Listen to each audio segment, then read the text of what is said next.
Assalamu alaikum guys, how are you? I am fine. I hope you are all fine.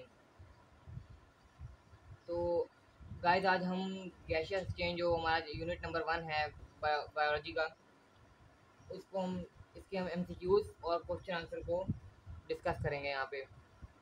ठीक है, ये हमारा unit 1 है। तो चलें अपनी जो बायोलॉजी की बुक है वो ओपन कर लें ताकि एमसीक्यूज वाला पेज नंबर 14। तो सारे एमसीक्यूज डिस्कस करते हैं। मैं इसकी एक्सप्लेनेशन जो है पूरे चैप्टर का लेक्चर जो है दे चुका हूँ पहले। तो आज इंशाल्लाह हम इसके एमसीक्यूज करेंगे और क्वेश्चन आंसर शॉर्ट और लॉन्ग दोनों। ठीक है, तो सारे एमसीक्यूज यहाँ लिख लें आंसर वाइज, नंबर वाइज। 1 2 3 4 5 6 7 और कितने हैं ये, 10 हैं, 8 9 और 10 ये नीचे। जो सॉरी कैमरा थोड़ा ब्लर मारा था। तो चलें, पहला एमसीक्यू हमारा क्या है, the biological functions which perform gaseous exchange. वो कौन से बायोलॉजिकल फंक्शन हैं जो गैशियस एक्सचेंज परफॉर्म करते हैं। अब इधर ऑप्शन क्या दिए हैं, फोटोसिंथेसिस, रेस्पिरेशन और ग्रोथ। ये बुक मैं सामने कर लेता हूँ, ये देख सकते हैं आप, फोटोसिंथेसिस और रेस्पिरेशन। ये थोड़ा नीचे कर लेते हैं। बोथ ए एंड बी और ग्रोथ, ये चार ऑप्शन दिए हैं। अब फोटोसिंथेसिस प्लांट्स के अंदर होता है, रेस्पिरेशन भी प्लांट्स के अंदर होता ही है, और हमारे ह्यूमन बींग्स के अंदर रेस्पिरेशन होता है और एनिमल्स के अंदर भी। तो कौन कौन से जो बायोलॉजिकल फंक्शन हैं वो गैशियस एक्सचेंज को परफॉर्म करते हैं, फोटोसिंथेसिस और रेस्पिरेशन। आप लोग इधर परेशान हो रहे होंगे, आप लोग फोटोसिंथेसिस टिक कर देंगे, ऐसा नहीं है। फोटोसिंथेसिस भी है और रेस्पिरेशन भी है। तो ये सी वाला, बोथ ए एंड बी। ठीक है, ये हो गया सी। ठीक है, plants do exchange of gases through, मैंने आपको क्या बताया था पिछले लेक्चर में कि प्लांट्स किसके थ्रू गैसेस एक्सचेंज करते हैं, स्टोमेटा के थ्रू। ठीक है, तो इसका आंसर है बी। ये बताइए, मार्कर इन डालो तब भी ऐसे करता है। चलो मार्कर चेंज कर लेते हैं अपना।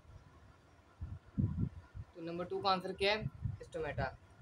तो नंबर 3 क्या है, each stomata is form by, मैंने क्या कहा था, स्टोमेटा कैसे फॉर्म होता है, कैसा होता है स्टोमेटा, टू गार्ड सेल्स। ठीक है, each stoma is form by two guard cells, दो गार्ड सेल से मिलके ये बनता है। जो स्टोमेटा है वो दो गार्ड सेल से मिलके बनता है, टू गार्ड सेल्स। ठीक है, इधर ऑप्शन दिए 1 guard cells, 2 guard cells, 3 guard cells और 4 गार्ड सेल्स। तो इसका आंसर है 2 गार्ड सेल्स। इसका आंसर भी बी है। नंबर 4 एमसीक्यूज क्या है, respiratory surface possesses following property. तो रेस्पिरेटरी सरफेस जो है वो कौन कौन सी प्रॉपर्टी को पजेस करते हैं। ये वो कैसे होते हैं, थिन एंड वेट होते हैं, गीले और चौड़े होते हैं, परमिएबल होते हैं या वेरी लार्ज होते हैं। और ऑप्शन 4 क्या है, ऑल ऑफ दीज। तो ये पीछे करके आप देख सकते हैं पेज नंबर, ये लिखा हुआ, properties of respiratory surface, thin, wet, permeable, large in relation to the volume of the body. तो यहीं से आपको पता लग जाएगा कि ये ऑल ऑफ दीज है, ऑप्शन नंबर डी। ठीक है, ये आप लोग टिक कर लें, ये टिक हुआ है, लिखने की ज़रूरत नहीं है, ऑल ऑफ दीज डी। अब नंबर 5 एमसीक्यूज क्या है, इंस्पिरेशन इन्वॉल्व, जो हम सांस अंदर खींचते हैं, अंदर लेके जाते हैं, वो उसको इंस्पिरेशन कहते हैं। उसमें क्या क्या इन्वॉल्व होता है, contraction of intercostal muscles, contraction of diaphragm, inward movement of ribs. अब जो कॉन्ट्रैक्शन हमारे इंटरकोस्टल मसल जो होते हैं अंदर, उनकी भी कॉन्ट्रैक्शन होती है, और जो डायफ्राम हमारे रिब्स के नीचे होता है डायफ्राम, उसकी भी कॉन्ट्रैक्शन होती है। ठीक है, इंस्पिरेशन में ये पीछे मौजूद भी होगा, पीछे पैराग्राफ में। ये पैराग्राफ है, आप इसको गौर से पढ़ें, आपको इसमें मिल जाएगा। ये देखिए, contraction of intercostal muscles and diaphragm. ठीक है, ये लिखा हुआ। तो अब आगे चलते हैं, मैं साथ साथ आपको समझा रहा हूँ, वीडियो लंबी होगी थोड़ी, लेकिन कोई मसला नहीं, आप लोगों को समझ में आ जाए, ये मेरे लिए बड़े फ़ख्र की बात है, तो खुशी होगी मुझे। तो इसका जो आंसर होगा वो भी option number D, both A and B. ठीक है, अगला एमसीक्यू क्या है, larynx is located on, larynx कहाँ लोकेटेड होता है, कल मैंने आपको बताया था पिछली लास्ट वाली वीडियो में कि option A lungs, option B trachea, option C bronchus, option D bronchioles. तो इसका आंसर है ट्रैकिया। ठीक है, option number B. The respiratory surface of is human की रेस्पिरेटरी सरफेस कौन सी है, ये भी मैंने आपको लास्ट वीडियो में बताया था, एल्विलाई। ठीक है, ह्यूमन रेस्पिरेटरी सरफेस जो है वो एल्विलाई है, जहाँ पे गैशियस एक्सचेंज होता है। ठीक है, increase in rate of breathing is due to the following. जो हमारी सांस में जो सांस की रफ्तार जो है बढ़ जाती है, वो किस चीज़ की वजह से बढ़ती है? Decrease oxygen in blood. देखिए जैसे हम भागते हैं ना कभी, तो हवा के अंदर ऑक्सीजन होती है। ठीक है, हम भागते हैं तो हमारी बॉडी को ऑक्सीजन नहीं मिल पाती, हम भाग रहे होते हैं ना तो ऑक्सीजन कम मिलती है, और हमारी जो मसल्स होते हैं वो तेज़ वर्क कर रहे होते हैं, इसलिए उनको ज़्यादा ऑक्सीजन चाहिए होती है, लेकिन उनको मिलती कम है क्योंकि हम भाग रहे होते हैं, तो हम सही से ऑक्सीजन को अवेल नहीं कर पाते। तो इस वजह से जो है हमें सांस चढ़ जाती है और ऑक्सीजन जो है कम पड़ जाती है हमारी बॉडी के अंदर।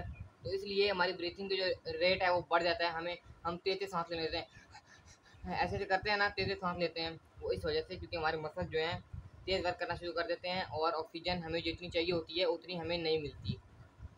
तो अगली क्या है, which of the following disorder is associated with degeneration of alveoli. तो वो कौन सा डिसऑर्डर है जो हमें डीजेनरेशन ऑफ एल्विलाई की वजह से होता है? अब आपने पीछे पढ़ा ही होगा, ब्रोंकाइटिस भी है, लंग कैंसर भी, अस्थमा भी, एम्फीसीमा। इन चारों में से ये चार ऑप्शन है, इनमें से कौन सा है? तो इनमें पीछे पढ़ा भी होगा, ये लास्ट पेज पे ही है, एम्फीसीमा। ठीक है, which of the following disorder is associated with inflammation of air passageways. ये मैंने आपको पिछली वीडियो में बताया था, ये पहले लाइन लिखी हुई ब्रोंकाइटिस की। ठीक है, तो इसका ऑप्शन ए क्या है, ब्रोंकाइटिस, बी लंग कैंसर, सी अस्थमा, डी एम्फीसीमा। तो इसका आंसर है ऑप्शन ए ब्रोंकाइटिस। ठीक है, यहाँ हमारे एमसीक्यू सारे क्लियर हो गए। तो आए इसके पहले शॉर्ट क्वेश्चन आंसर करते हैं और फिर लॉन्ग क्वेश्चन आंसर। ये देखें, ये पहले शॉर्ट क्वेश्चन आंसर हैं गैशियस एक्सचेंज के। तो ये बहुत आसान आसान है, ये आप एक दफ़ा पढ़ेंगे तो आपको यूं यूं याद हो जाएगा। बेशक कहीं आपने छोटा भी लिखा हो ना, उसको छोड़ दें आप, ये बिल्कुल समझ के पढ़ेंगे ना आप, ये जो आंसर लिखे हुए हैं ये समझ के पढ़ेंगे तो आपको फ़ौरन याद हो जाएंगे। ठीक है, पहला शॉर्ट क्या है, why the stomata generally open during day time. Stomata दिन के टाइम क्यों ओपन होता है? Stomata are mouth like cellular complexes at the epidermis that regulate gaseous exchange between plant and atmosphere. ठीक है, अब ये क्या बता रहे हैं कि ऐसा सेलुलर कॉम्प्लेक्स है जो लीफ के एपिडर्मिस में मौजूद होता है, इसकी वजह से गैशियस एक्सचेंज होता है स्टोमेटा के through between plant and atmosphere. Plant और एटमोसफेयर के दरमियान ये गैशियस एक्सचेंज करवाता है। In leaf they generally open during day time to favour carbon dioxide diffusion when light available for photosynthesis. ये फोटोसिंथेसिस के लिए ओपन होता है डे टाइम में, और क्लोज होता है and close at night to limit transpiration and save water. रात में ये बंद हो जाता है ताकि ट्रांसपिरेशन की जो लिमिट है उसको पूरा करे और पानी को सेव कर ले। बिल्कुल आसान सी बात है, आप ये समझ लें, अपनी ओन वर्डिंग में लिख देना ये। और सवाल नंबर 2 क्या है, दूसरा सवाल क्या है, which part of the plant intake CO2 and give out oxygen take in oxygen. पहले ये यहाँ तो जुमला पहला क्लियर हो रहा है। ठीक है, which part of the plant intake CO2 and give out oxygen.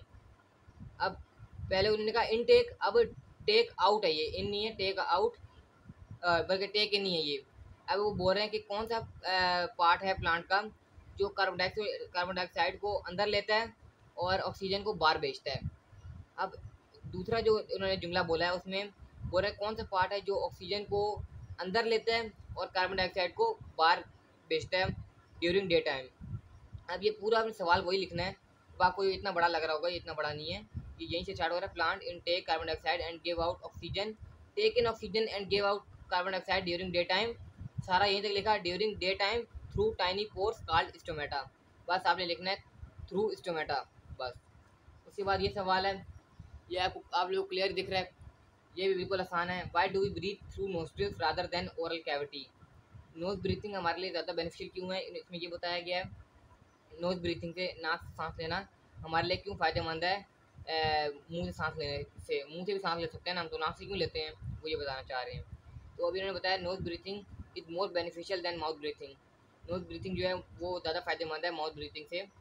Breathing through our nose can help to filter out germs and allergens. मैंने कल बताया था लेक्चर में आपको पिछली वीडियो में कि जो हमारी नोज है ये जंक फिल्टर कर देती है। Boost our oxygen uptake and humid the air we breathe in, जो हम सांस अंदर खींचते हैं उसको ये साफ कर देती है और जल्दी ऊपर अंदर भेजती है। On the other hand mouth breathing on the other hand can dry out our mouth, अगर आप मुंह से सांस लेंगे तो थोड़ी देर में आपका जो है मुंह वो सूख जाएगा, ठीक है, आपका गला सूख जाएगा सारा, तो मुश्किल हो जाएगी आपको। उसके बाद ये देखें ब्रीथिंग की डेफिनेशन, डिफ्रेंशिएट करना था ब्रीथिंग, गैसेस एक्सचेंज, रेस्पिरेशन, ये तीनों चीज़ें हैं, आसान आसान से हैं।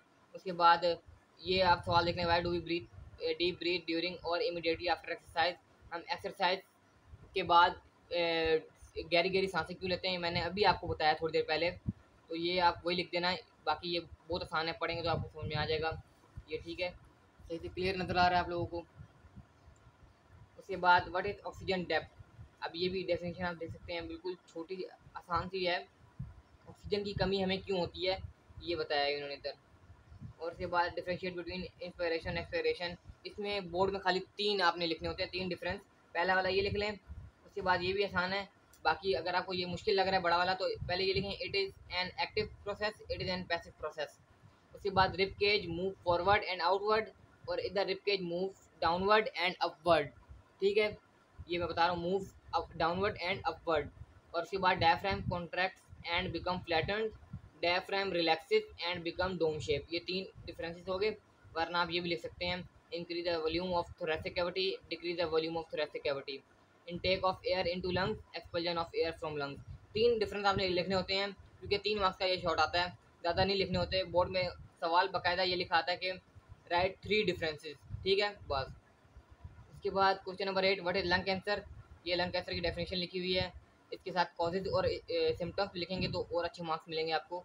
कॉजेज ये लिखे हुए देखते हैं, smoking, industrial carcinogens, air pollution, और उसके बाद सिम्टम्स ये लिखे हुए cough with sputum, sputum SPUTUM, और ब्रेथलेसनेस, सांस की कमी हो जाती है, प्लूरल चेस्ट पेन, ठीक है। उसके बाद how the asthma is characterised, और asthma is an inflammatory condition of airways to lungs which are characterized by chest pain, fever, wheezing sound during cough, shortness of breath.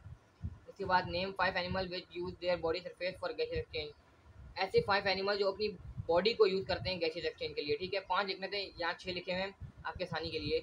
Hydra एक पौधा है, sponges, earthworm, flatworm, annelids, amphibians, amphibians frog होते हैं, annelid जो होते हैं Leach, जिसको हम जूं कहते हैं, ठीक है, वो जूं।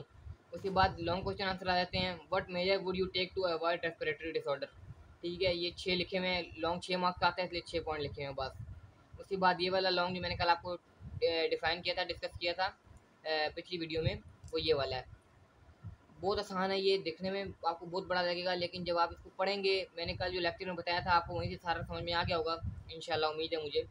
तो यहाँ भी आप देखेंगे तो आप इसको दिखने में बड़ा लग रहा है, ये इसको देखें नहीं, इसको एक दफ़ा पढ़ लें, आप पढ़ेंगे तो आपको बस एक ही लफ्ज़ बार बार दोहराया जा रहा है, बहुत आसान है ये, ठीक है, देख लें, बहुत आसान है, बिल्कुल हलवा किस्म का है ये, आपको दिखने में बड़ा लग रहा होगा, आप एक दफ़ा पढ़ेंगे तो आपको सारा कुछ समझ में आ जाएगा। ये पीछे देखें, यहाँ से स्टार्ट हुआ है, ठीक है, ये ये जो जगह छोड़ी हुई है ये है एयर, शुरू से पढ़ जाता हूँ, when air enters the body it passes through connected tubes to reach lungs, after the gaseous exchange air move from the lungs to the outside, ये टू और दानी है, from the outside through same connected tubes, यहाँ पे जो जगह खाली है यहाँ पे आएगा आउटसाइड, आगे through same connected tubes, these connected tubes are collectively called as air passageway, ठीक है। उसके आगे ये है, उसके आगे ये 2 हेडिंग्स, नोस्ट्रिल्स, फेरिंग्स, उसके बाद लैरिंग्स, फिर ट्रैकिया, ये बहुत आसान है, आप पढ़ेंगे तो आपको बिल्कुल आसान से हलवा से याद होगा, ये दिखने में इतना बड़ा लग रहा है लेकिन है ये बहुत आसान, मैं भी याद करके गुजरूँ, ये बहुत आसान है, मुझे मुश्किल लग रहा था, मैं याद नहीं कर रहा था, लेकिन जब मैंने मेरी टीचर ने कहा पढ़ो सही, पढ़ा तो मैंने देखा बहुत आसान था। बाकी ये 2 हेडिंग है, उसके बाद ये डायग्राम लाजमी है, कभी कभार ये खाली डायग्राम ही दे देते हैं लॉन्ग में कि ये खाली डायग्राम बना दो, ये डायग्राम ही बना ले तो आसान है। मैं इसका भी एक तरीका बताऊंगा कि ये वो बड़ी आसान तरीके से ये डायग्राम बन सकती है, वो डॉट डॉट डाल के जो बनाते हैं ना, तो उस तरीके से मैं आपको बनाना सिखाऊंगा, ये बहुत आसान है। उसके बाद क्वेश्चन नंबर 3 आ गया long, prove with the help of experiment that carbon dioxide is release during respiration, ठीक है, ये आप लोगों को सही समझ में आ रहा है। मैं पढ़ के बताता हूँ। Take a conical flask and place some germinating gram of pea seed. Point number 2, insert the shorter end of glass tube through the hole in the cork and fix it on a conical flask. Point number 3, before fixing the cork, hang a test tube containing KOH solution inside the conical flask with the help of thread. Point number 4, take colored water in a beaker and keep the longer end of the glass tube dipped inside it. Point number 5, make the conical flask airtight by applying Vaseline on its rim. उसकी साइडों पे Vaseline लगा देंगे तो air tight हो जाएगा वो. Point number 6, note the initial level of water in the tube. Initial level of water जो था, जो पहले था प्रोसीजर होने से पहले, उसको हमने नोट कर लेना है. उसके बाद ऑब्जर्वेशन की हेडिंग. ऑब्जर्वेशन क्या है? Water level rises up in the bend tube. जो बेंड ट्यूब है उसमें जो वाटर का लेवल है वो ऊपर हो जाएगा, राइज हो जाएगा. Result, the rise in the level of the water indicate that carbon dioxide is procedure bye germinating or produced by germinating seeds during respiration. Actually, the germinating seeds respire and produces CO2 which is absorbed by KOH solution. This creates a vacuum. ठीक है, बस vacuum तक है. बाकी ये label की भी diagram आप बना ले तो ज़्यादा अच्छा है. देख लें, क्लियर नज़र आ रही है आप लोगों को. तो अगले क्वेश्चन में चलते हैं. बाकी ये इंस्पायरेशन और एक्सपायरेशन का वो जो प्रोसेस है उसका जो लॉन्ग है, ये क्लियर दिख रहा है आप लोगों को. ये देख लें. आप वीडियो पॉज करके लिख लें अगर आपने लिखना है, वरना आप स्क्रीनशॉट ले लें. तो आगे चलते हैं. बाकी ये लास्ट क्वेश्चन है, क्वेश्चन नंबर 5. ये खाली वो दूसरा चैप्टर है. ये क्वेश्चन नंबर 5 है. Why smoking is dangerous, how it is related with respiratory disorder. ठीक है, ये क्रोनिक ऑब्स्ट्रक्टिव पल्मोनरी डिजीज़ है, COPD. ठीक है, ये आप लोग पूरा देख लें. तो चलें, आज का हमारा ये क्लियर हो गया. चैप्टर 1 मैंने लेक्चर भी दे दिया, एक्सप्लेनेशन भी दे दी, और इसके क्वेश्चन आंसर भी करवा दिए, MCQs भी करवा दिए. सब कुछ क्लियर हो गया. तो इंशाल्लाह मिलते हैं नेक्स्ट वीडियो में. तो प्लीज़ हमारे चैनल को सब्सक्राइब कर दीजिएगा अगर आप नए हो तो. और वीडियो अच्छी लगी हो, आपको इससे कोई फ़ायदा मिला हो, तो आप प्लीज़ लाइक कर दीजिएगा. और कमेंट में बताइएगा कि क्या हमने कोई गलती कर दी मैंने, या अगर नहीं भी की तब भी बता दीजिएगा. और कुछ और अगर आपको पूछना हो तो आप मुझसे पूछ सकते हैं. तो चलें, नेक्स्ट वीडियो में मिलते हैं. Take care of yourself. अल्लाह हाफिज़.